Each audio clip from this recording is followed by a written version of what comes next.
Hoy en Es la Hora de Opinar con Fernanda Caso, Carlos Pérez Ricart y Eduardo Guerrero. Vamos a debatir sobre el caso Teuchitlán, allá en Jalisco, y las desapariciones en México. Después viene Gerardo Laviaga, con él voy a platicar de la desaparición del Instituto Nacional de Transparencia, el INAI. Y para terminar con el magistrado Rubén Jesús Lara Patrón, vamos a hablar de la elección judicial del próximo 1 de junio. ¿Cómo van las campañas? ¿Cómo va la organización de estos comicios? Así que quédese aquí en N+ Foro, que ya comenzó la hora de opinar.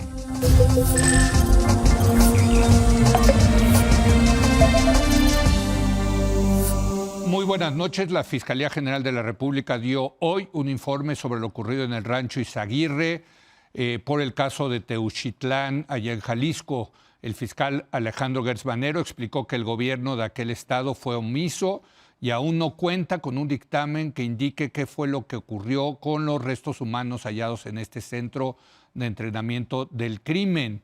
El titular de la Fiscalía aseguró que no se han establecido vínculos entre autoridades locales y los carteles que operan en aquella región del país.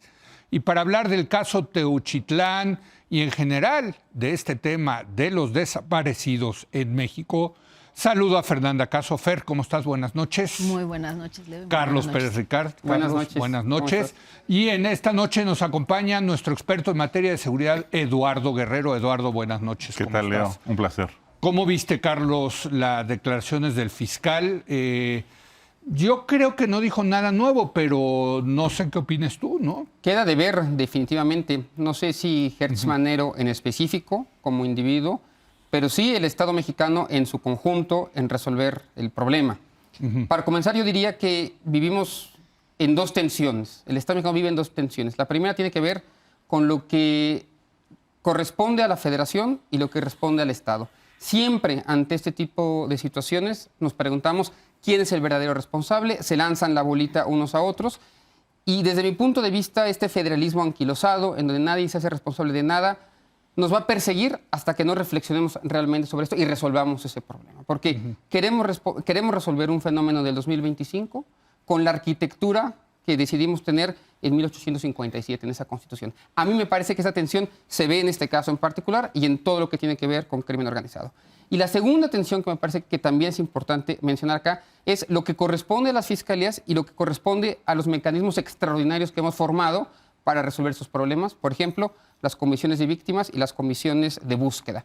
¿Qué le corresponde a la fiscalía y qué le corresponde a las comisiones? Se diluye la responsabilidad. Nadie se hace responsable de ello. Me parece que lo que vimos hoy con Gertz Manero es una muestra más de estas dos tensiones que ocurren ahí.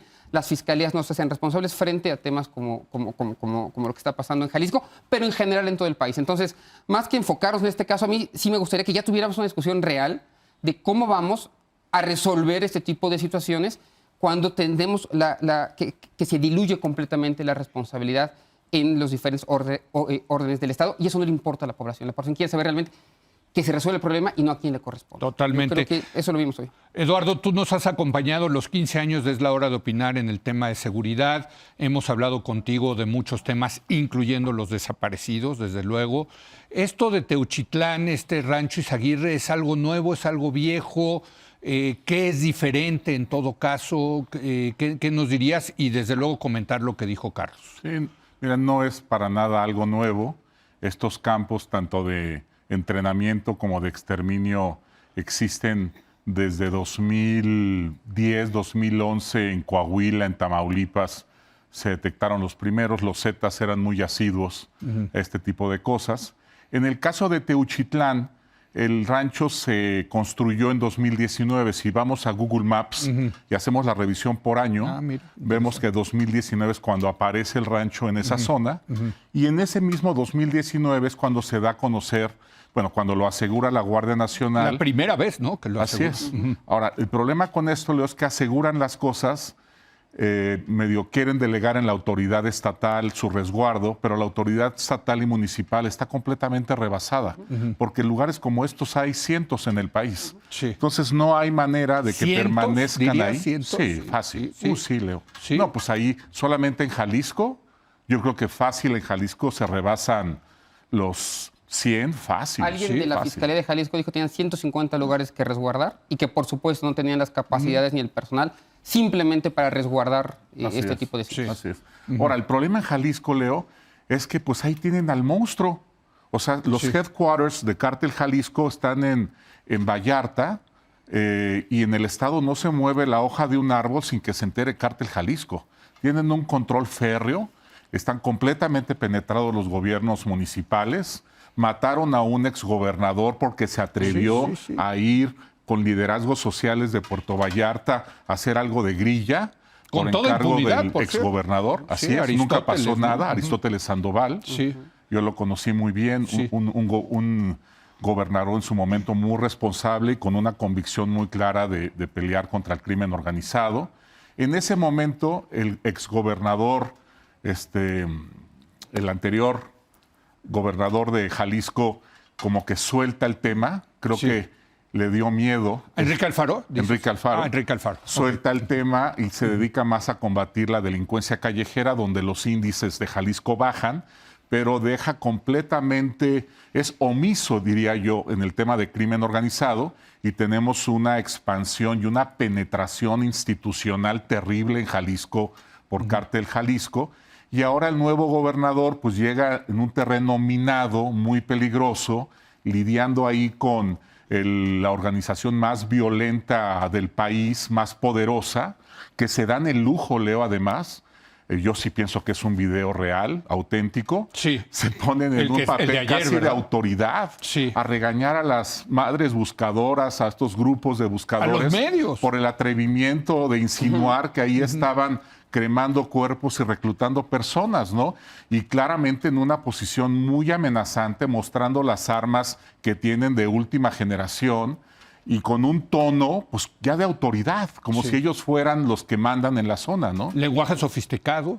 Sí, sofisticado. Yo creo que sí sea algo muy ensayado y muy dirigido a mostrarle músculo al gobierno municipal, estatal y federal, y además advirtiéndole a las buscadoras que si siguen con esta campaña de desprestigio, porque ellos dicen, nosotros donde estamos las cosas andan muy tranquilas, ¿qué quieren? ¿Una guerra como la de Culiacán? Sinaloa, sí, exacto, ¿no? sí. Entonces, es muy grave. Yo creo que sí, Jalisco, Leo, está en una coyuntura muy delicada y sí es bien importante que haya un trabajo conjunto de la federación con el nuevo gobernador, porque si lo dejan solo, no va a poder con esto. Bueno, es Jalisco y es Sinaloa, y son los dos grandes carteles de México, Fernanda, ¿no?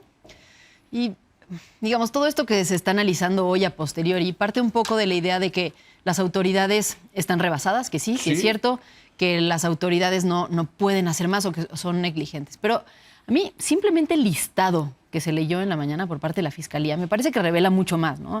A ver, no registraron el predio, no se encontraron los huesos, no se hizo revisión de las huellas dactilares, que a esas sí tenían acceso por las armas que decomisaron, por los vehículos que decomisaron.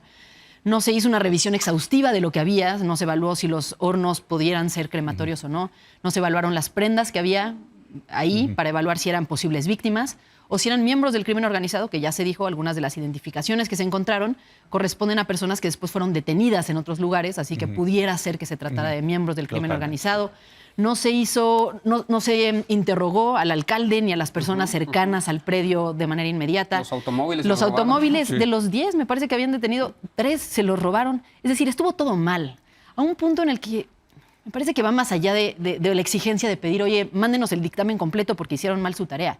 Aquí hay complicidad. No, y si no hay totalmente. complicidad, hay Totalmente. negligencia criminal. No, y yo me sí parece creo que el que hecho de que la Fiscalía no esté ya en ese papel, diciendo, oigan, La de Jalisco, hay que decir. la de Jalisco no, pero me refiero a que la Fiscalía General de la República Sí.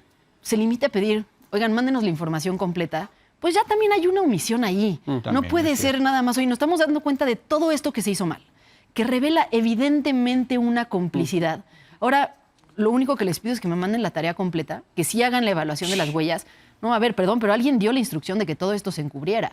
Y eso tiene que ser la primera parte de la investigación que se haga para atrás si realmente pretendemos que el problema se resuelva de fondo. Porque si no, lo único que vamos a salir es con listas y listas de lo que no se hizo. Y en 5 años alguien va a salir a revelar todo lo que no se hizo en este momento, que la Fiscalía está dándonos un reporte. Creo que... Sí, ¿por qué la Fiscalía no manda a su grupo de peritos? Eso? Bueno, espero que Tiene lo que estén atraer. haciendo. Y lo tenía que haber atraído trajeron, desde ¿no? antes. Era evidente que era un tema de crimen organizado, que ya era una cuestión federal. Ya se hablaba de personas secuestradas, se hablaba de armas de alto calibre de uso exclusivo del ejército. Es decir, todo el mundo se está lavando las manos, las responsabilidades ahorita, pero estamos en un segundo momento en el que se pueden hacer las cosas bien y tampoco se están haciendo. Carlos. A ver, yo sí creo que hay algo de complicidad.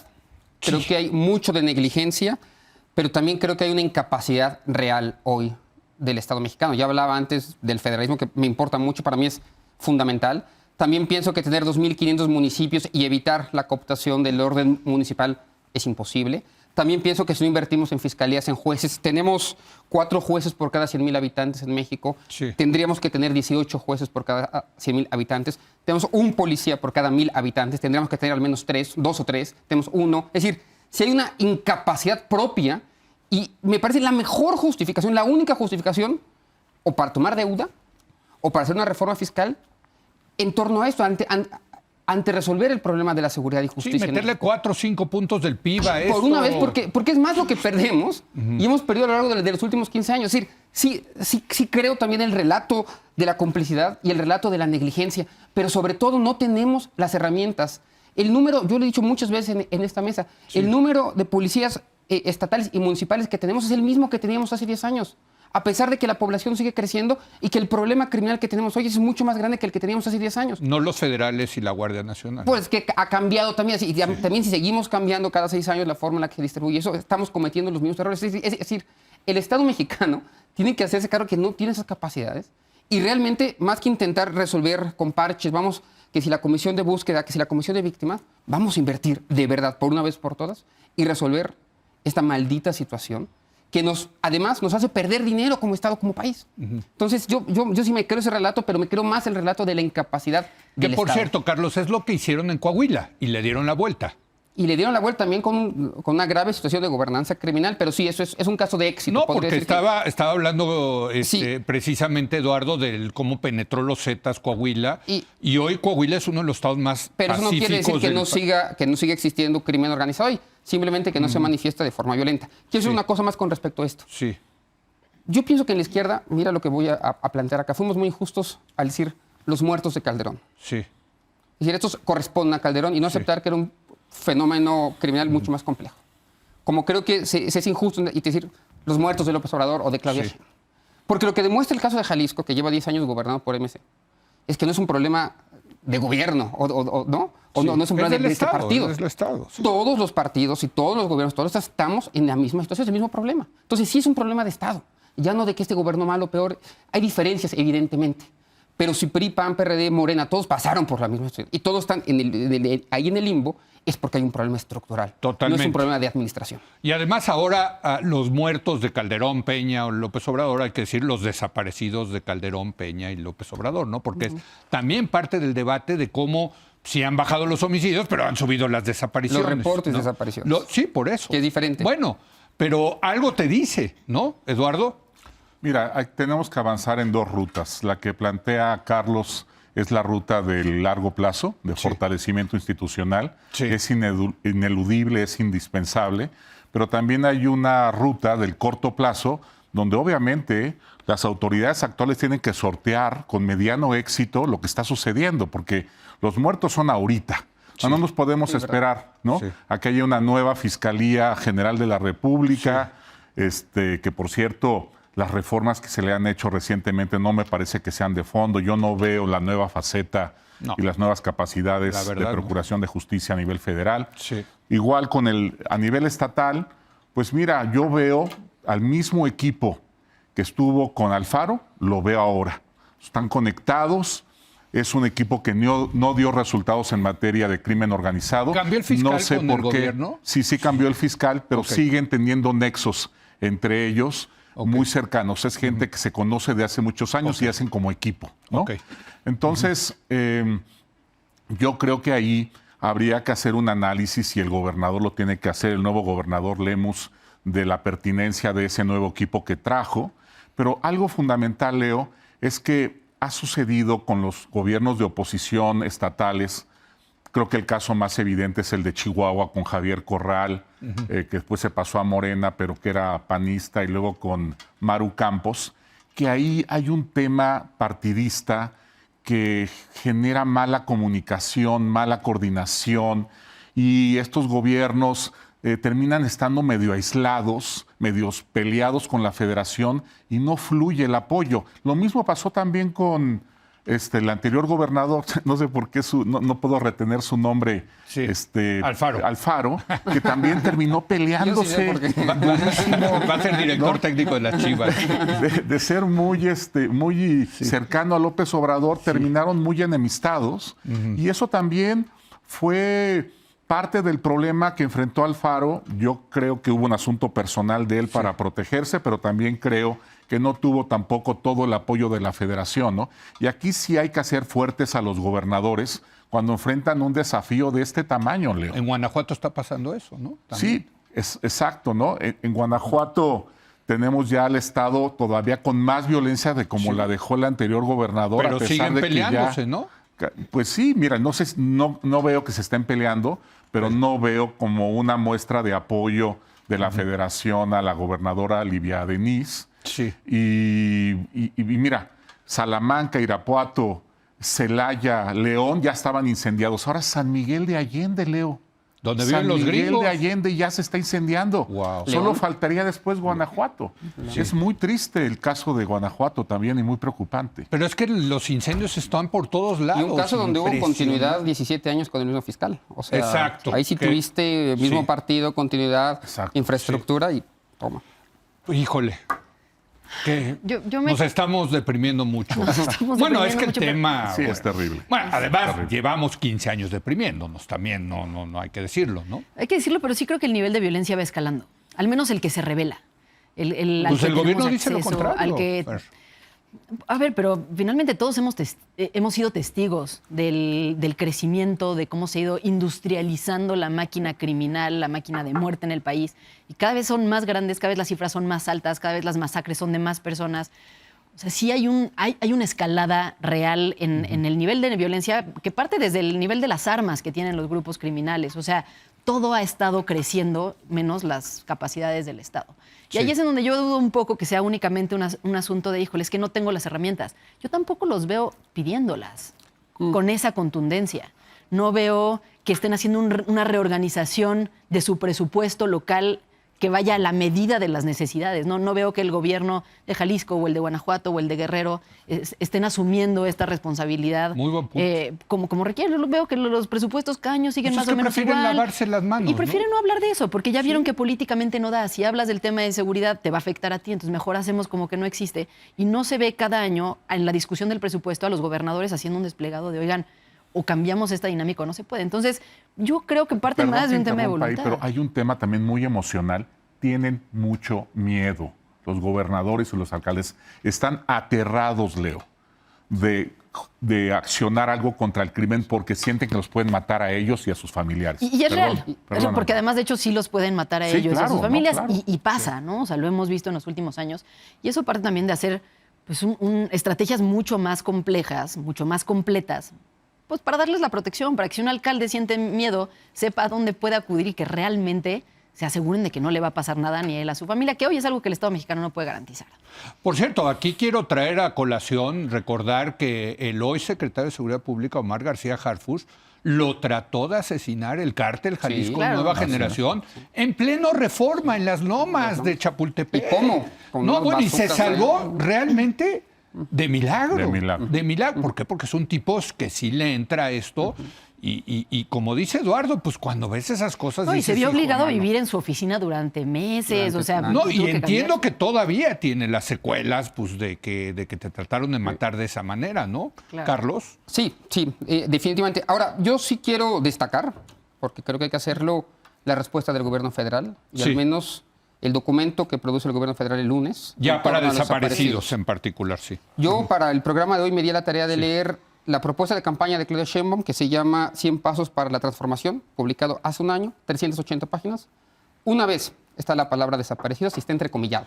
Mira. Y leí el documento que presenta en el Zócalo el 1 de octubre, que se llama, perdón, el primero 100 pasos para la transformación y 100 compromisos para el segundo piso de la transformación. Sí. No aparece la palabra desaparecidos, la palabra víctima aparece, pero solo víctima de género o de desigualdad social, pero no de violencia criminal. No hay crisis forense, no hay identificación de cuerpos, no hay ADN, no había nada. Es más, no hubo ni siquiera diálogos por la transformación en torno a la seguridad.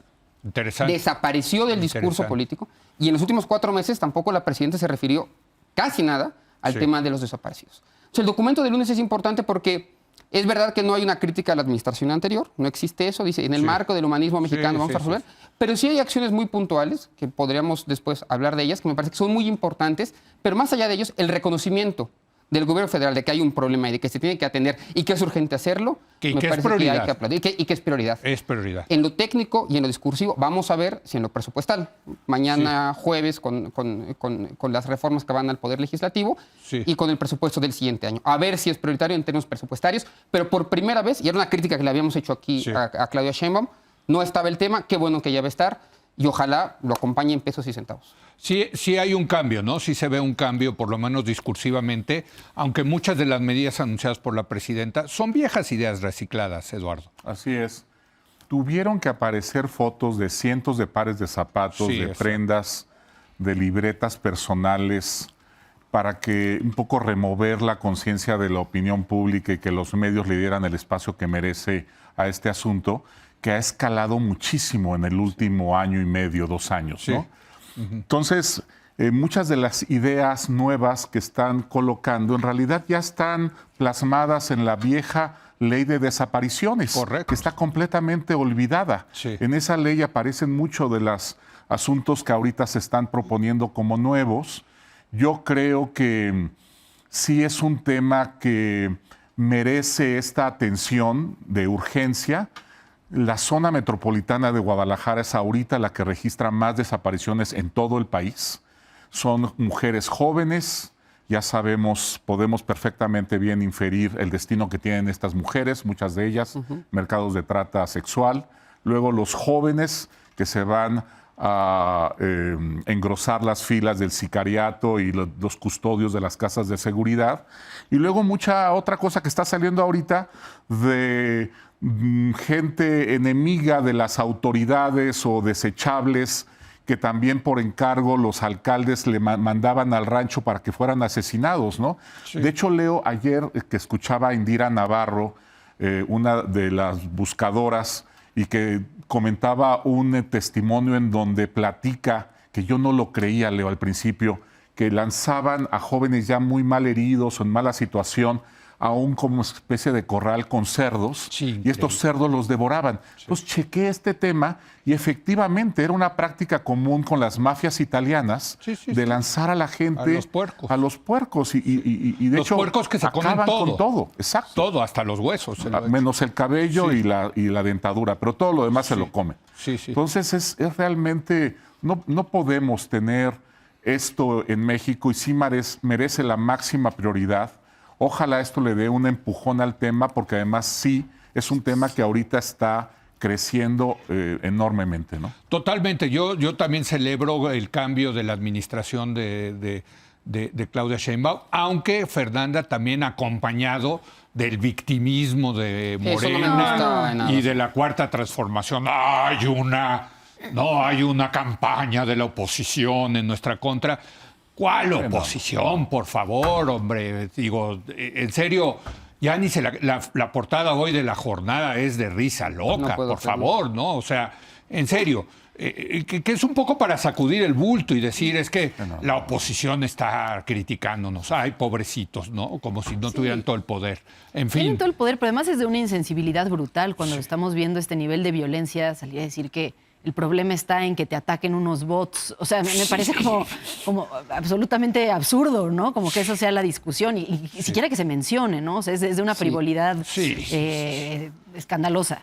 Y me parece que en este contexto, mencionabas ahora a Indira Navarro, creo que lo que resalta, ¿no? Lo único que se ve como positivo es el heroísmo de los colectivos buscadores. Qué bueno que lo mencionas. Es Sí. impresionante lo que el país les debe a estas personas, porque además no solo se tienen que enfrentar contra el gobierno, ¿no? Y con todas las trabas, ponen su vida en riesgo, se enfrentan a las difamaciones. En el momento que salen a dar un reporte, sin haber investigado las autoridades, lo vimos en el caso de Teuchitlán, salen las autoridades a decir que todo lo que encontraron los colectivos buscadores no es cierto, que están inventando, sin darse el trabajo siquiera de haber hecho la investigación, ¿no?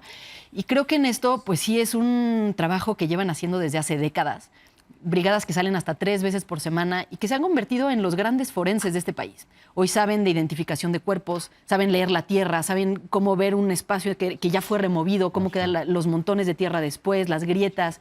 Se han convertido como en expertos para detectar incluso las denuncias anónimas, cuáles seguir, cuáles no seguir, atar cabos sueltos que las fiscalías tienen ahí, porque además ellos sí le dan seguimiento a los casos por años, pero además incluso de una administración a otra. Entonces permiten dar ese seguimiento y conectar lo que sucedió en un caso en Jalisco con el que sucedió en un caso en Guanajuato, porque tienen esos niveles de comunicación. Es decir, se ha creado una red de gente que lo hace sin recursos, que funcionan a base de donativos con lo que pueden y pues con su propio tiempo, y que en este caso pues son los grandes héroes del país. Cada rato son asesinados. Que a cada rato son criminales también. Viven bajo amenazas, todo el tiempo los están amenazando que tienen que dejar el Estado, que tienen que dejar de hacer las acciones que hacen, y que hoy no sabríamos no sé, más del 50% de las cosas que sabemos si no fuera por estos grupos de personas que lo están haciendo contra el gobierno. Ayer Santiago Aguirre nos decía que creo que tienen registrados, no sé si 120 o 140 grupos de buscadores de Amnistía desaparecidos. Internacional dice que calcula alrededor de 200 grupos de buscadores. Bueno, en el país. a mí se me hicieron muchísimos, por cierto. Creí que me iba a decir 50, 60, ¿no? O sea, esto te habla también de que no son los tampoco grandes grupos, pueden ser grupitos de 5, 6, 7 familias que están buscando, porque además, y con esto terminamos, damos una última ronda, a mí el tema de los desaparecidos me parece lo más doloroso que pueda existir en el tema de la inseguridad, ¿no? Que te desaparezcan un familiar, un ser querido, un amigo, que no sepas, no tengas certidumbre si murió o no murió, tener esa esperanza, sí me parece de una crueldad que rebasa cualquier tipo de otro tipo de crimen, secuestro, extorsión, incluso homicidio. No, descompone a la comunidad, descompone a la familia, psicológicamente es un horror. Yo trabajé 3 años en la Comisión de la Verdad de Guerra Sucia, pude ver eso de primera mano. Sí. Y es que no hay una palabra para describir eso, ¿no? Nada más subrayar una cosa que ya mencionaron, pero que yo tampoco entiendo. Esa dualidad de Claudia Sheinbaum. Sí. Yo leo el documento del lunes. Sí. La declaración del lunes, 5 páginas perfectamente bien escritas, impecable. Y el miércoles veo el detector de las mentiras, o como se llama en la mañanera, y la campaña de los bots y los 20 millones. Y no entiendo, es como si uno se enfrentara ante 2 gobiernos distintos, ¿no? No es uno para consumo. Por supuesto, es para consumo interno y para la base interna. Pero ¿qué necesidad tienes en este tema? En todos los temas está bien, porque me parece que es importante hablarle a tu base. Pero en este tema es que simplemente yo no lo comprendo. Y por último, reprobar a los legisladores de Morena, en particular uno, que viene a empezar a juzgar que si lo que están haciendo los grupos y los colectivos era cierto o no es cierto, como poner en duda también el trabajo de ellos, ¿no? Estás hablando de Gerardo Fernández Noroña, presidente del Senado. Cuando hace 12 años y hace 18 años eran los muertos de Calderón y Calderón. Y hoy ponemos en tela de juicio también el trabajo que están haciendo estas personas, están arriesgando su vida. A mí, como militante de izquierda, como persona muy cercana también al proyecto, a mí me parece intolerable que estemos jugándole a ese discurso. Ese es un límite que, desde mi punto de vista, no. Lo que dice Fernández Noroña es quién sabe, pone en duda si los zapatos es de desaparecidos. No, pues a la mejor. En todo caso, quien tenga les que hablar de dieron zapatos nuevos y tiraron los viejos. Quien tenga que hablar eso, en todo caso, la Fiscalía Estatal o Federal y que haga sus averiguaciones. Claro. No corresponde al presidente del Senado de este país hacer ese tipo de declaraciones. Bueno, una última conclusión, Mira, Eduardo. Hay que trabajar con mucha transparencia este tema, justamente para no generar sospechas. Acaban de poner en internet un listado ahí las fotos de la indumentaria de muchas personas. Eso está bien, pero mira, unos tenis Nike pues los tiene todo el mundo. Sí. ¿no? Ahí sobre todo es muy valioso ciertos libros, cuadernos, que ellas escritos, Las cosas mochilas. más únicas que sí pueden hacer el match, ¿no? Exacto.